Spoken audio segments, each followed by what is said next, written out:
1869 साली टाटा ग्रुपचा yearly turnover 20,000 रुपये इतका होता, परंतु त्याच वर्षी एका मराठी माणसाच्या कंपनीचा टर्नओव्हर मात्र 21,000 रुपये इतका होता आणि हा मराठी माणूस म्हणजे महात्मा ज्योतिबा फुले।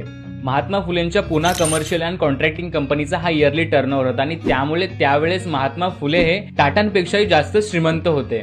महात्मा फुले हे एक नामवंत अर्थतज्ञ, उद्योगपती आणि शेअर मार्केट अभ्यासकही होते आणि त्यावेळेस पुण्यातील सर्वात श्रीमंत लोकांच्या यादीत त्यांचं नाव देखील घेतलं जायचं। फुलेंच्या कॉन्ट्रॅक्टिंग कंपनीने केलेली कामं म्हणजे कात्रजचा बोगदा, येरवड्याचा पूल, खडकवासला धरणाचा कालवा, त्याचप्रमाणे मुंबई महानगरपालिकेची मुख्य इमारत आणि मुंबईतील अनेक कापड गिरण्या, सोबतच बडोद्याच्या सयाजीराव गायकवाडांचा लक्ष्मीविलास राजवाडा यासारखी भव्य कामे यांच्या कंपनीने केली होती आणि त्यातून कमावलेली रक्कम ते समाजकार्यासाठी दान करायचे। महात्मा फुलेंच्या कंपनीची कामं आणि त्यांचा इयरली टर्नओव्हर बघता त्यांच्या श्रीमंतीचा अंदाज आपण नक्कीच लावू शकतो। तर महात्मा फुलेंविषयी ही माहिती तुम्हाला कशी वाटली आम्हाला कमेंट करून नक्की कळवा आणि अशाच इंटरेस्टिंग व्हिडिओ